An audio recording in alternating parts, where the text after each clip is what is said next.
From the broadcast center at BCIT's Burnaby Campus, this is All Talk Radio.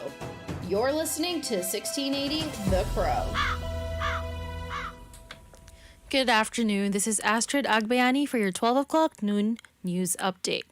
Vancouver police are expected to give an update today into the investigation over the riot that happened at the Breakout Festival last September on PNE grounds. A trial continues for Surrey Mayor Doug McCallum, who is accused of misleading police after he had a confrontation with a constituent over policing. Residents of BC without a family doctor have faced a difficult time when trying to receive consistent medical care, causing much frustration. Kiara Collins reports. According to the health minister, 900,000 British Columbians are without a family doctor. This has caused much strain on the healthcare system, but also patients with chronic health conditions. BC resident Jenna Bigmore, who has no family doctor, struggles with chronic mental health challenges. She is frustrated with not being able to receive the right help she needs. For me, the importance in having one is having, not having to repeat myself, not having to re-explain everything and have someone come up with a different conclusion. It'd be nice to have one consistent doctor that understands and knows my history. The tentative agreement that was announced October 31st is hoping to change the situation for BC residents and aims to have more doctors as well as provide more consistent care. Kiara Collins, 1680 The Crow. A recent Statistics Canada report shows that British Columbia has the lowest number of religious people across Canada. Here's Yusuf Habib with more. British Columbia is Canada's most secular province. A recent Statistics Canada census shows that about 52% of people in the province identify as non-religious. Ian Bushfield of the BC Humanist Association believes this data shows that the province is becoming more inclusive and progressive. And we largely see when communities are increasingly non-religious, they increasingly also adopt a number of progressive values that support a more pluralistic society. Bushfield went on to say that BC is still very diverse, and while we're seeing a decline in the number of people in Christian faiths, other faiths such as Sikhism and Islam are growing. Yusuf Habib, 1680, The Crow. We're joined now by Yusuf Habib. Hi, Yusuf. Hey, Astrid. Yeah, question, Yusuf. How does the number of people not associated to a religion in British Columbia compare with the rest of Canada? Well, across Canada, about 34.6% of people claim no religious affiliation, whereas in BC, it's about 52%, which is the highest it's ever been. And what does this mean for non-religious people in BC? Well, the people I've spoken to says it's great not only for the non-religious, but that a more secular society represents the neutrality where diversification is welcomed. Thanks, Yusuf. Yep. The union representing BC's 49,000 public school teachers say a tentative agreement with the province will move them from among the lowest paid in the country into the top tier. BC Teachers Federation President Clint Johnston says annual pay for teachers at the top salary grid will be up to $13,500 more than it is now. It will surpass $100,000 a year for experienced teachers. The agreement also includes increased health and maternity benefits. However, the union says both sides remain far apart on workload changes. The union says it's recommending ratification and locals will vote on the deal from November 16th to the 18th. A question lingers even as Halloween ends. Should we celebrate Halloween on the last Saturday of October instead of the 31st? Research found increased support for doing it on the last Saturday of the month. Jay Zabanal has more. A research poll says 44% of Canadians agree with this idea. 39% disagreed and 17% are undecided. But not yet a majority. I think it's interesting as a specific tracking point where we have slightly more Canadians who believe that this should be the case, but certainly not a majority that is clamoring right now for having Halloween observed on Saturdays all the time. The poll says Ontario and Atlantic Canada residents are more likely to support celebrating Halloween on a Saturday every year, but the proportion is lower in British Columbia. Jay Zabanal, 1680, The Crow. The Manitoba government is putting more money into improving safety and combating homelessness in Winnipeg. The province is giving $3.6 million to the Downtown Community Safety Partnership, a coalition of government, business, and first responder organizations. Justice Minister Kelvin Critson says its foot patrols have been able to handle wellness checks and other non-emergency matters since its inception in 2020. We've seen that there have been less calls to the Winnipeg Police Service for the kind of engagements that could be handled by other entities like the people who are standing behind me. Mark Chipman, the board chairman of the partnership, says the amount of people struggling with addiction and mental health issues in downtown Winnipeg has become a humanitarian crisis. Ontario's legislature has been sitting since 5 a.m. today for debate over a bill that would impose a contract on education workers ahead of a planned strike. The legislation would ban them from striking, but the Canadian Union of Public Employees has said its 55,000 education workers will walk out Friday anyway. Premier Doug Ford said in question period that the government is looking out for kids. We're making sure that the students stay in class. I'm going to repeat that. They're going to stay in class. We want parents to know that we're doing everything we can to make sure students don't miss one single day in class. Several school boards, including the Toronto District School Board, have said they will have to close schools Friday in response to the protest. The man accused of attacking U.S. House Speaker Nancy Pelosi's husband is scheduled to be arraigned this afternoon on state charges in California. Prosecutors will ask that 42-year-old David DePape be held without bail. He faces state charges that include attempted murder. Authorities say DePape broke into the Pelosi San Francisco home with a hammer last Friday, looking for the House Speaker who was in Washington at the time. They say he wanted to, quote, break her kneecaps to show other members of Congress there are consequences for their actions. 82-year-old Paul Pelosi was able to call 911, but was attacked with a hammer before police could intervene. The House Speaker says her husband has had skull surgery and that his recovery will be long. I'm Mike Hempen. Britain's Interior Minister is facing criticism for describing migrants crossing the English Channel in small boats as an invasion. Charles de Ledesma reports. Home Secretary Suella Braverman used the term while defending conditions at a processing centre for new arrivals, where some 4,000 people have been held in a facility intended for just 1,200. She'd referred to small boat crossings as the invasion of our southern coast and said illegal immigration is out of control. Immigration Minister Robert Jenrick quickly distanced himself from her words. Critics accuse Braverman of deliberately worsening conditions at the processing centre by refusing to book hotel rooms for asylum seekers. Charles de Ledesma, London. Shanghai city government says Disneyland visitors were temporarily blocked from leaving as part of virus testing that extended to more than 400,000 people. Charles de Ledesma has more. The city's health bureau says the park had closed on Monday for testing on staff and visitors. All guests had tested negative and were allowed to leave by 8:30 p.m. No details of a possible outbreak have been released, but 1.3 million residents of the downtown Yangpu district were ordered on Friday to stay at home for testing. Also, authorities in the southern city of Macau were carrying out virus tests on all of its 700,000 residents after one case was found last week. China's government is sticking to a severe zero COVID strategy that shut down Shanghai and other cities this year to try to isolate every case. I'm Charles de Ledesma. The Raptors defeated the Atlanta Hawks last night in Toronto, 139-109. Toronto saw a well-rounded performance from the team, led by All-Star Pascal Siakam's 31-point, 12-rebound performance. The Raptors' next game will be against the Spurs in San Antonio on Wednesday. Steve Nash is out as Brooklyn Nets coach after a disappointing start and more controversy surrounding Kyrie Irving. The Nets announced Tuesday that they had parted ways with the Hall of Fame point guard a day after they beat Indiana. Nash made it to this season even after Kevin Durant said he wanted him out this summer. The Nets have been in another mess with bad play on the court and bad headlines off court. The biggest again was created by Irving, who posted a link to an anti-Semitic work on his Twitter page last week. The Nets are planning to hire Ime Udoka as new head coach. He was previously suspended by the Boston Celtics.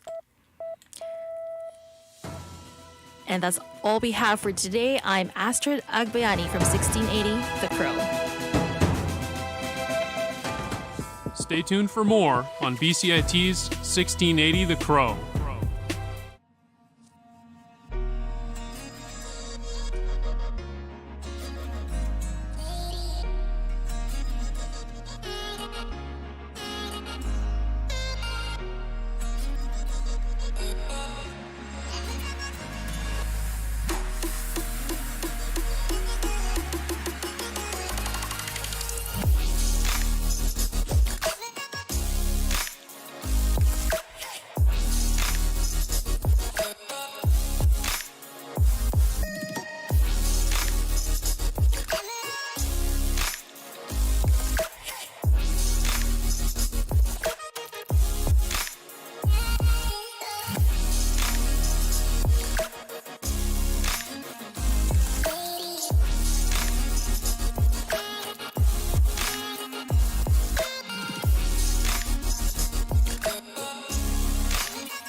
It's extremely important for people to stay healthy and to stay active as much as possible.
Everything is changing to digital. Everything is online. People aren't just waiting for the 6 o'clock news anymore. People want their news right now. They want to be able to go onto their smartphone, onto the internet, and see the news that they want to see.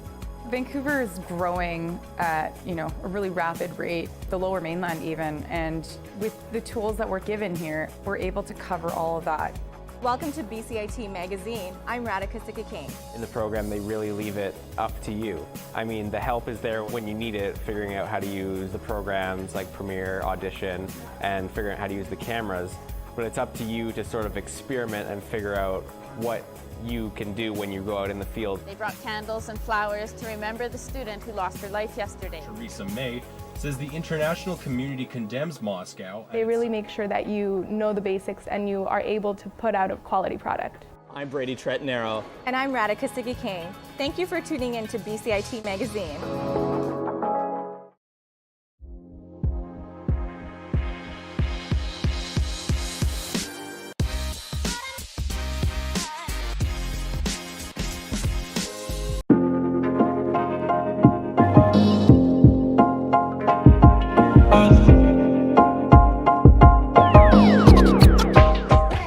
Hi, I'm Jasper Chu, a host for 1680 The Crow. Today on our companion call, we're going to be discussing the issue of international students here in Canada.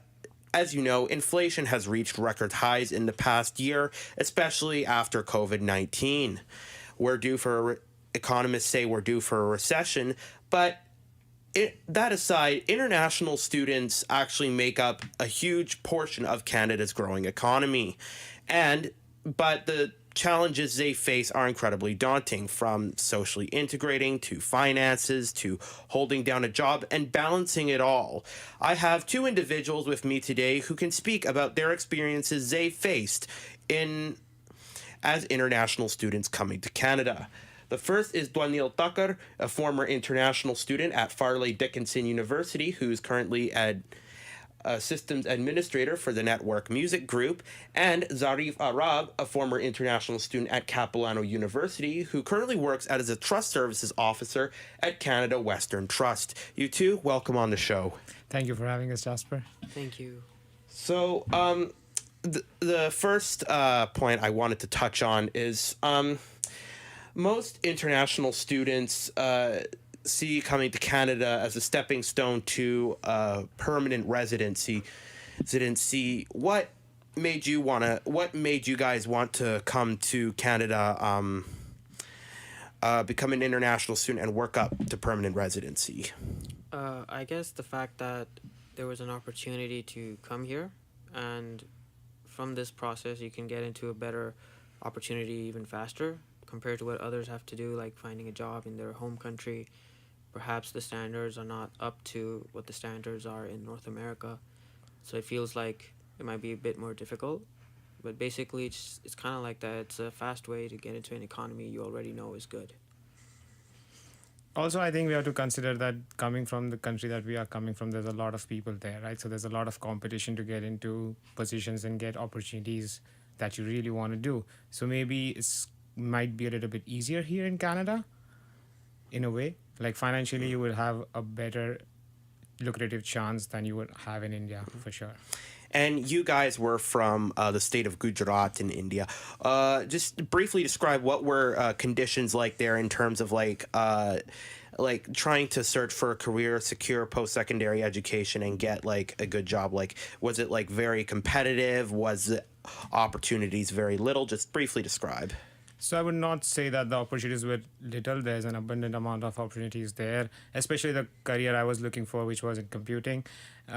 Basically, Gujarat, the city Ahmedabad, has been one of the IT hubs of India, and there's been a lot of companies that have been come up from there or are resident there. But the thing is, the competition there is like a lot. And how the process basically works is basically you get a degree, and then you get a job basically through your college. And I would also like to add, like the state of Gujarat, we considered ourselves as a state of merchants. So there are a lot of people doing businesses there. So that was like always a second option to us. A lot of people that live in Gujarat do have their own businesses. So it was either you get into a good school and get into a good company, or you go for your business that either your family owns or you start one up by yourself. I see. So what's it been like for you guys to prioritize both having a part-time job and then going through secondary education? Because I take that could be a lot actually to balance on your plate, especially. So can you just speak to that? Like what it was like for you guys? For me, as being a student full-time and, working part-time, I felt like since I actually graduated back in India, So I've studied. I know what I'm studying. I have like a better grasp at the concepts than some other students here might have who are still studying or not yet studying. So basically, I felt like I was qualified to do some of the jobs that were here available, dependent on what kind of educational credential I have. But unfortunately, because of legal restrictions like working part-time, I had to do other kinds of jobs basically. So I would be, I worked at a recycling unit. I was like, picking up bottles and plastic bottles and stuff like that, labor work. And then I worked at a restaurant as a dishwasher where I met some really awesome people, bro. But yeah, so basically it was like that. It was just kind of like study when you had to study and work whenever you had time to earn some money. That's it. And what was it like balancing that with schoolwork and then going to classes? Like, did it take a lot of energy out of you? Did you have very little time for yourself? Like, describe, what is it like balancing it day to day? I feel like for like me and for like Dwanil, because we're already graduates, we've actually... Like when you held the part-time job and while you were attending school at the same time? Yeah, no, I'm speaking to that. Okay. So it's like we've already done a lot of the things that we've learned here already. So it's like, it's like our whole undergraduate degree was like a warm-up, and then this was the race, and we did well in the race. You know what I mean? It's like I already know a lot of the things that I've had to learn here. And it's honestly, it's if you choose to focus a little, you can get really good at it if you want to, but it's not like it's the end of the world if you're not good at it. To frame it in a different way, I would say that what he's trying to impose is that the education that we get back home is much more competitive, much more taxing than the education system here. Like the system here much more helps us in the way that we think and in the way that we learn, because we are used to learning 6 to 7 different courses a semester, and then you come here and you're learning like 3 or 4 for your masters. That also those subjects are deep, that's another thing, but still you have the concepts back from home when you're doing like 6 and 7, so you're already used to doing a lot of schoolwork, and then here the load of school I would say gets lesser and lesser compared to what we had back home. And then you add on to that the part-time jobs that we did. I started working in a restaurant, funny enough, in the food business. And it's a day-to-day, I would say, was more like, I would not consider it for day-to-day, more like a week to week was the whole schedule, because you would be like going to school like 4 to 5 days a week, and then you also be working like 4 days a week at least. And it would be like you would be juggling from either you go to class and then you directly go to your work, or you go to work and then do a class, or you do your work in between your classes. Yeah, it was a crazy couple of years, but I think what we get at the end of it, the benefit, the rewards are better or are worth it, I'll say. So what were some personal or financial sacrifices you guys had to make to like pay rent, afford the cost of living, and pay tuition? Like, I know back in 2019, 2018, inflation isn't as high as it is now, but you guys must have had your own story to tell with regards to this issue. Like, what challenges or issues did you face? I think there was a big shock I got when I came to Canada, because there's one thing that a lot of people don't know, that we have the opportunity, as he said, to come here. We are like one of the most privileged people back home, right? It's not like we are coming from somewhere that we don't have enough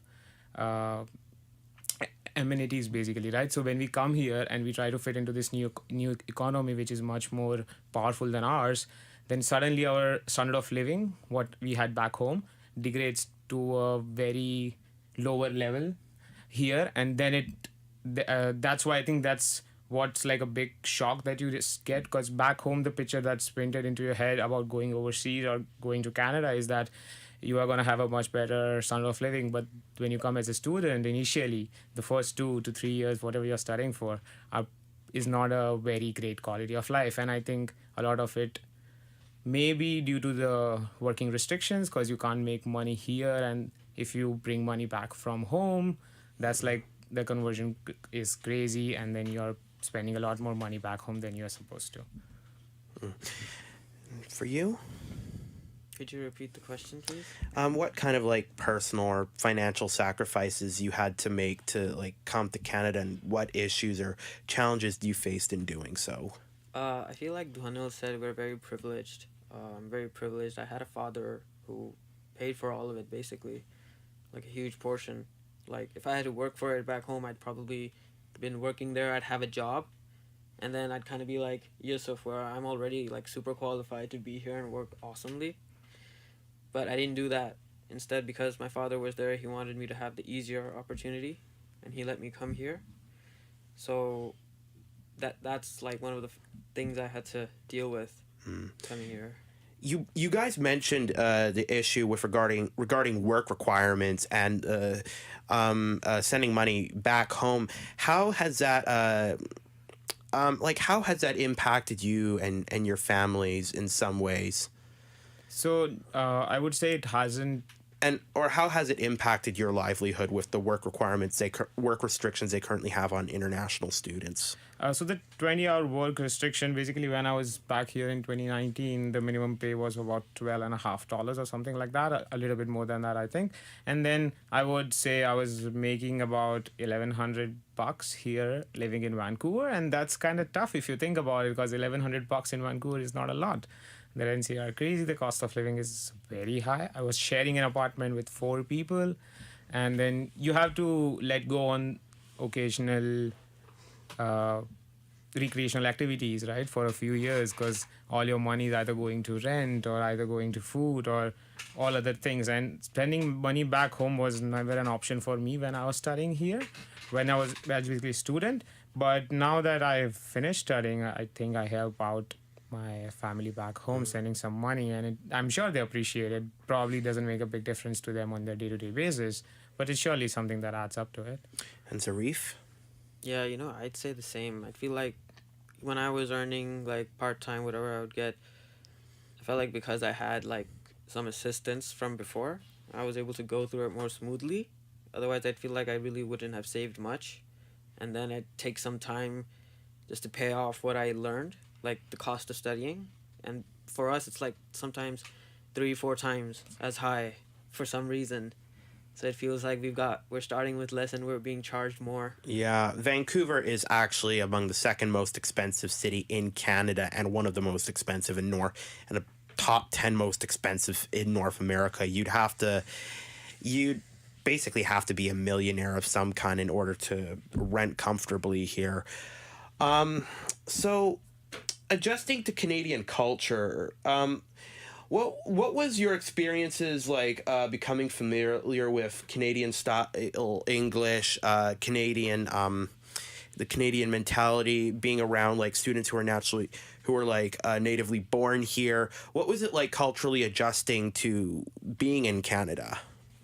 I think for us, it was kind of like we're from very different cultures. I know it, and you also know it, but like the West has a more known culture in like our parts of the countries, but you guys probably wouldn't have as much knowledge about our culture, right? So we were already prepared for that in a sense. Watching a lot of movies, I think all of us kind of got the accent part down.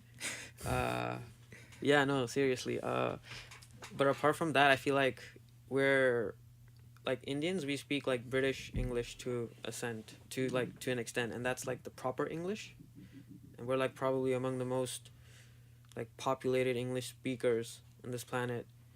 So like for us, we already have like actually a good level of English knowledge. So with your experiences as with Canadian-born students, has there been like any positive or negative interactions, any major issues you noticed in interacting with Canadian students at all that you feel need to be addressed or need to be highlighted? I would say yes, but not in a bad way. Like, I think Canadians are awesome for what people they are. I think they're very humbling, very warm and accepting. And I have had a few interactions at school. I've had some professors that were like Canadian, and they have always been nice to me. And this country, I think, is a country of not Canadians, but you can say a country of immigrants. And I pretty much agree to the idea of letting anyone and everyone come here, have the opportunities, and that's another thing that Yusuf was talking about. What I like about Vancouver is the multicultural society of people that are here, and then we bring something back, something of our own back from our home for everyone to share with, and I think that's beautiful. Beautiful. Has there been like any instances of like discriminatory or prejudiced behavior you've experienced, and what was your like first person impression and experience of that, and what are some like the most common discriminatory actions or attitudes that have been put against you guys when you were international students here? Because as you know, there's a huge uptick now in Asian hate crimes, South Asian, East Asian hate crimes. So what's your guys' experience with this? What have you witnessed? What's the most common type? What's like a recurring trend? I think I would say the most common type that I think I can say this maybe for all international students, everybody maybe at some point does experience some sort of exploitation, because the people that are here for longer, or the people who know how things work and how immigrants are, basically the people who work with immigrants a lot know what kind of framework of their mind is, and they know how it can be used. So we come from a country where everything is very competitive. We like to work hard because we have to, right? There's no option. And then we come here, and then when people try to not give us either the same amount of respect as you would give a different person who's either a Canadian or even not a Canadian but been here like longer, has like a Canadian citizenship or whatever, and then they know that because we are students and we have this little hours and we don't get a lot of jobs here because most jobs are not allow you to work more less than 40 hours. So they know that these are the only few places where you can basically work, and they know you need them. So there is obviously, I think, some kind of exploitation that happens at all levels, and I think I've experienced that a fair bit. Zarif? To be very narcissistic, I feel like I'm too charming to be discriminated against. Yeah, no, honestly, I think I'm like one of the few who don't really get to experience that. Like, some people get it much worse. I've seen it happen with some people. That hasn't happened to me as of yet. But I feel like those instances when that does happen, it really happens like in a really wild situation where there's complete inappropriateness. But apart from that, like if you're well enough, if you stay well enough, you can express your ideals freely and you can do it calmly. And honestly, I feel like, I didn't really have much of an encounter with Canadian students because everyone in my course was like an international student and half of them were Indians. So we already knew how things were from the get-go. But we didn't really we weren't all interconnected. We were we'd meet up for class, we'd have our own groups and stuff because you're just too busy and it's tough to just get along with everyone because everyone has very busy lives. Yeah, and the social aspect of if you get to it, the social aspect is, it's tough because you can't really make friends because you have these crazy schedules. You're running around classes, you're running around work. So the social life obviously takes a toll, I would say, And we have about 2 to 3 minutes left, if I'm correct. What do you guys think needs to change with regards to how international students are assisted by the provincial and federal governments going forward? Because you guys brought up some pretty good issues, exploitation by employers. What else? Those were one of the issues, and also working hours. What do you think needs to happen going forward? What do you think changes need to be made to better accommodate international students' living situation? I think it's a tough call, if I would say, because right now, I don't know if you know, but the news is from November 15 for a year, they are letting students work more than 20 hours. And I kind of, they say it's because of the inflation and they need the workforce, but I think it's a tryout to see how things work. But it's tricky because if you let students work for 40 hours, then what's a possibility is that students migrate here just for work and not actually for studying. I think that's a tough situation because if I don't know right now, but looking back, if I had 40 hours to work, I would be probably studying less because I needed that money at the time. So I think maybe more to see in terms of how the costs can be reduced, or they can be given some kind of a subsidy to help out with school or something like that. I don't know, but yeah. I feel like if they didn't charge international students more, and if we didn't have this working restriction on us, we would probably be able to pursue certain opportunities that would otherwise be available to us, or we could pursue in a manner of speaking, but we are not able to because people don't prefer students as employees. Like for us, we have restrictions, so there's this whole legal aspect. And also, I think there's kind of like this belief that you need to have Canadian experience. However, I feel with the experience that I've had in India, I think it's more than enough. Like it's far more I would say it's far more beneficial to companies here that we have experience back home because we know different processes and different workflows. I feel like coming here, you're a more focused person. You don't really care about all these things that are happening sometimes. You just want to like, I want this, I want that, I need this, I need that, and you're doing that, you're focusing on that, you're not worried about these external issues that much. Well, I want to thank you guys so much for coming on the show today. This is a very pressing issue, and having your guys' perspective is very invaluable to this ongoing discussion about how to fix it. Zarif, Dakar, thank you so much for coming on. I hope you guys have a great evening. Thank you, Jasper. Thank you for having us. You're welcome.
I dream a lot about the day that my family will arrive here in Victoria.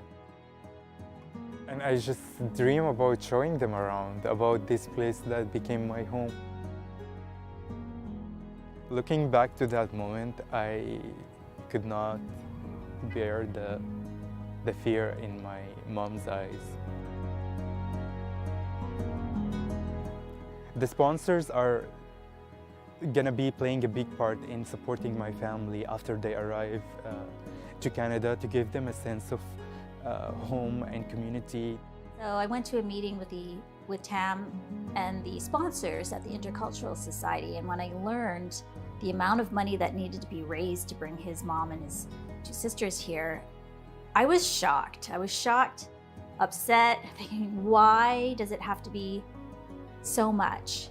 We have formed a sponsorship group of 12 amazing individuals and supporters who reside here in Victoria on the island. And we work with ICA, who's a sponsorship agreement holder. They work in coordination with the Canadian government. And these organizations are giving number of seats every year to sponsor refugees. We're so lucky to get a seat finally after 5 years. You know, his family is just at a risk. I have no idea how he manages each day with his mental health. It's actually amazing how he keeps it together. He's such a hard worker. He's been working. I know that he's been not only doing that, but school on top of it and doing exams, and he blows my mind. You know, we don't appreciate how good we have it here in Victoria. You know, we live in a very wealthy place, a very safe place, and now we know with Ukraine, like that was thought to be a safe place too, and now it's not safe. Syria was once thought to be a fairly stable, safe country to live in. I just can't believe the circumstances they have to survive each day compared to even third world other countries that are out there. It's a whole different level of struggle in places like Syria. We had met on Zoom the last week, I think, with his two sisters and his mother, and they are really beautiful people, and they live in appalling conditions right now in Lebanon. They're illegal refugees. They're not allowed to work. They can barely put food on the table. They get by on what TAM can send them in terms of money. There's been quite a few hard days where he just wants to chat with them, and until that moment happens, he has that fear in him of, are they still there? Are they still breathing? And that's a reality for him every hour, every day. اوكي عادي. كيفكم صباحو؟ تمام صباح الخير. صباح الخير. هاي يا مامي. كيفك يا قلبي؟ اشتغلتم كيفكم انتو؟ هاي ماما كيفك؟ I left Syria, there was like an attack from all around the city, from different parties.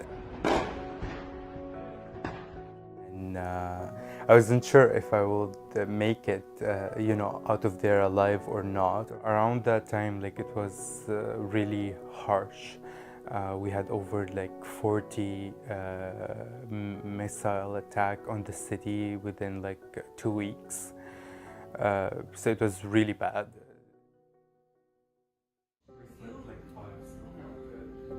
Maybe you need a nap, just go nap. Like a snooze. Like a minute nap, snooze. No, but also like you plan a lot, so I'm gonna Yes, I will. I think you should have And then mix.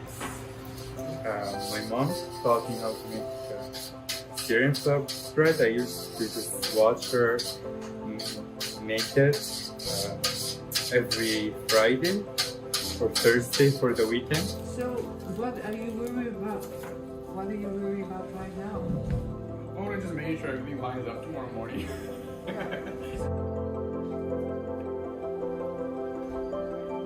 You know, like the GoFundMe page, that's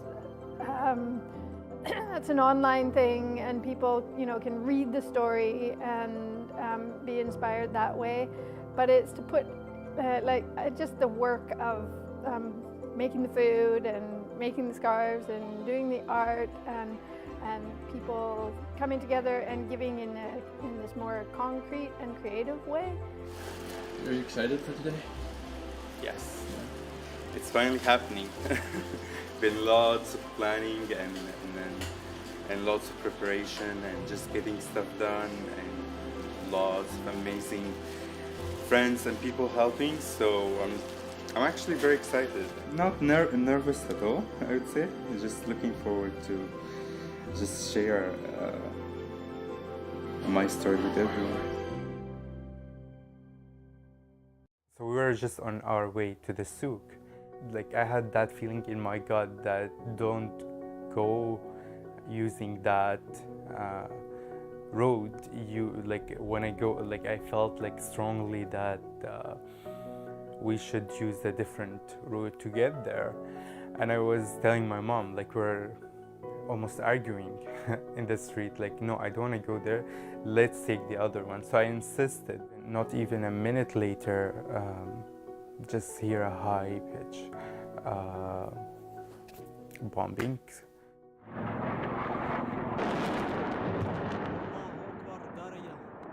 The buildings, the sky, the land felt like everything was shaking and everything was crumbling like a piece of paper.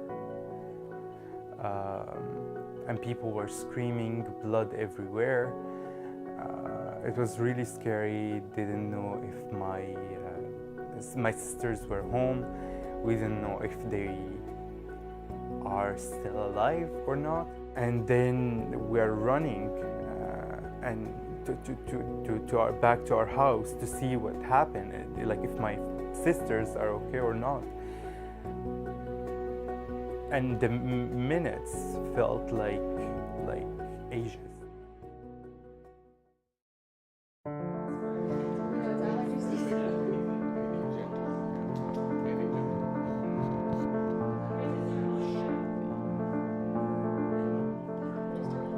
Just lots of mix of emotions, happy. Feels like home actually, with all the people, the love, really good. All three of my daughters will be here today at one point or another, either as artists or organizers, and we all live in the same city and I see them frequently, and I just can't imagine being separated from my family as Tam is from his.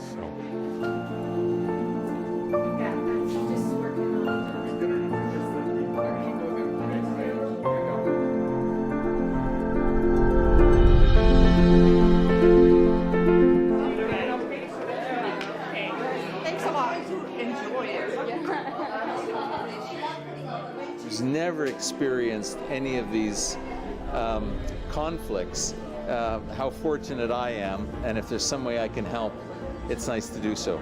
I knew it that home was no longer home. Maybe you can introduce you to one of our amazing artists, Hala, from Ukraine. I have 3 pieces that I donated. One called Lights of Hope. I have my whole entire family in Ukraine right now, and we lost 2 family members already, and so and being involved in Tam's fundraising, it takes, when you feel terrible, you need to focus on helping someone else, so your own pain will be less, right? So that's what I'm doing.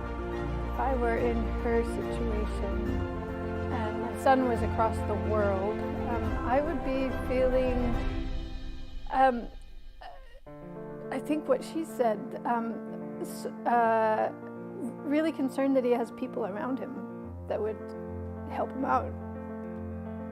And that's what she said, when we saw it, we talked to her on the video, and she was just so happy to see all the good energy that was around him. يعني هذا شعور إنه أم وبناتها وعندها ابن وحيد يعني هو حياتها.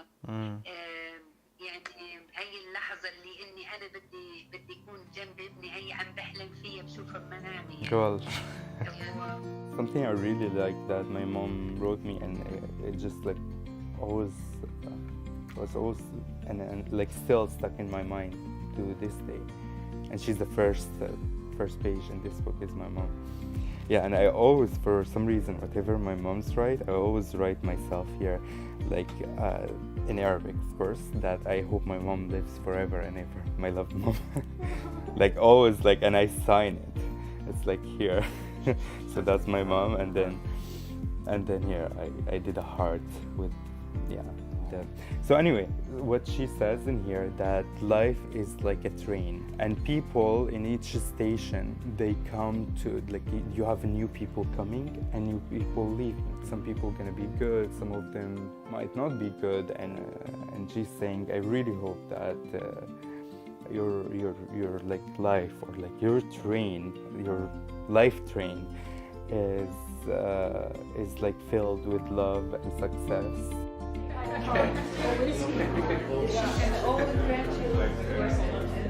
Sold out. Yeah, sold out. God. And you know, I always think, like, especially with food, is like food is love. So I hope people go now, like after they go home, they, you know, get to enjoy a meal made by us. And it was lots of learning, you know, like a good start, more to come. I think we all did amazing teamwork. I booked off 2 of my shifts from the hospital so I can be here. But yeah, we all sacrificed time, but it's worth it. We're trying to do something beautiful and amazing, all in good hope and faith for Tam's mom and 2 sisters. And it'll be incredible once it all falls through and they're here safely. They're awesome. Like, sort of like, they're more inspiring than I even expected. Like, they're so bright and hopeful and laughing and smiling and just really enchanting people. And it made me think, oh my goodness, what is, especially as sisters, what are they going to do when they get here? I think they're going to just really do awesome things and really contribute here. So I look forward to meeting them.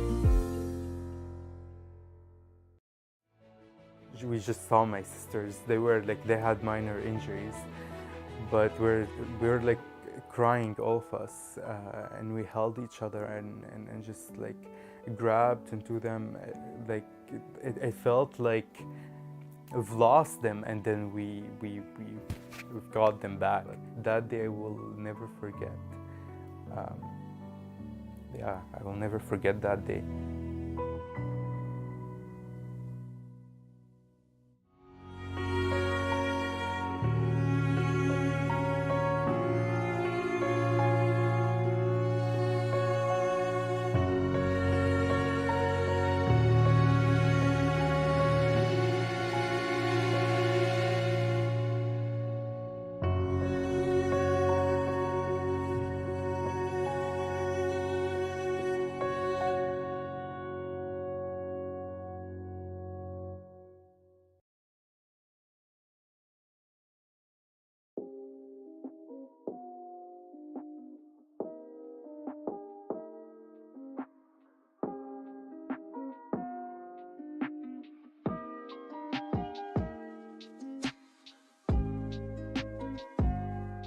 We are being gears.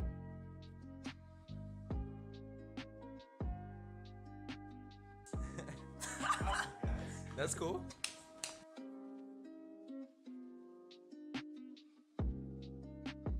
Fashion is the foundation of being gears, but I think it's also like one of the greatest factors that will even start discussion about being gears. What makes this group so special is because like they have their own identity, you know what I mean? Everybody has their own personal styles. they have their own special talents and their own creative endeavors. And I don't know, we're like the Avengers, dog. Yeah, we're. Who's who? I'm like. Black Widow. I'm like Thor because I'm the strongest, and one of my biggest wishes is to work with a bunch of little gears so we can change a big group of gears and even affect the bigger gears out there. All of us are so individually different that we fill gaps in all of us. So I feel like in that aspect, we're flawless. When we're having meetings, some of us are thinking so forward, and then you got other people like just grounding us a little bit. And even in just like the whole dynamic is flawless in that aspect.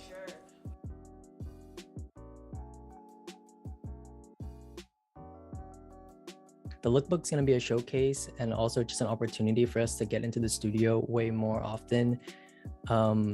It's a very good starting ground for us to build our own portfolios and show people what we're capable of. Yeah, something like this, I would say is pretty good for tote bag. Yeah. Like, it's not stretchy, it's sturdy. Fashion actually like brings out a character in you. Like when you're feeling good, when you're feeling fresh, you act totally different.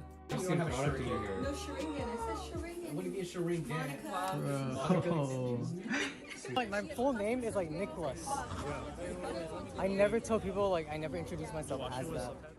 The most fulfilling thing that I can imagine out of gears is seeing other people form their own little groups because of us and just doing things. Like imagine some kids in middle school, high school being inspired to do the same things, even if they don't go anywhere with it.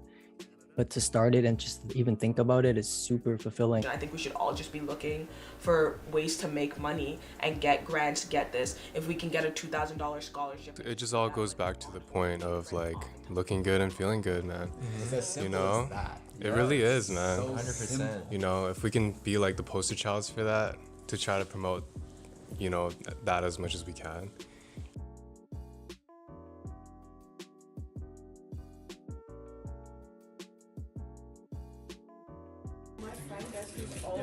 So how are we gonna draw it though? Fashion and music, there's like that culture, the culture aspect of it, it all comes together through music, through art, through clothing. It just, it's very cohesive in that aspect and it's all a part of it. We gotta draw one for the cuts to identical. Okay, can we look at a calendar? Amazing.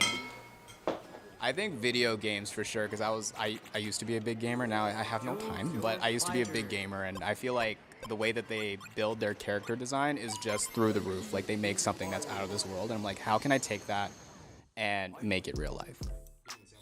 I love Naruto. Just the silhouettes that they carry. It's like very, very, it's like drapey. Still kind of on that like Asian, like the kimono type, like squared off sleeves, squared off hems, and cropped and like that type of thing. That was one of my big inspirations before. So I used to always wear like hella crop stuff. Can I say that? Crop stuff and like crop pants and like oversized sweaters and stuff like that used to be my thing. And yeah, now it's just, I don't know. Now it's just anime all over, really. Keep it straight so you see it's lined up. Keep it straight so it's lined up. Just from the positiveness, the light, the colors, everything. I think it's great, and that's what continued to inspire me. We out here in the zoo cougar. This like motto of like looking good and feeling good, I feel like that's something you can live by.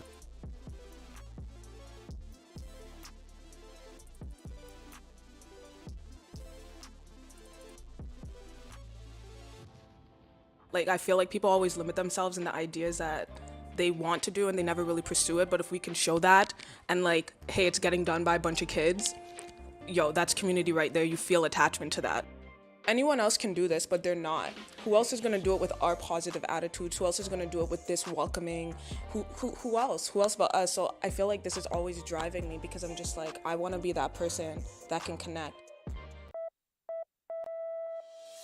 From the Broadcast Center at BCIT's Burnaby Campus, this is All Talk Radio. You're listening to 1680 The Crow. Good afternoon, my name's Parmveer Kang, and these are your 1 o'clock news updates. Residents of BC without a family doctor have faced a difficult time when trying to receive consistent medical care, causing much frustration. Kiara Collins reports. According to the health minister, 900,000 British Columbians are without a family doctor. This has caused much strain on the healthcare system, but also patients with chronic health conditions. BC resident Jenna Bigmore, who has no family doctor, struggles with chronic mental health challenges. She is frustrated with not being able to receive the right help she needs. For me, the importance in having one is having,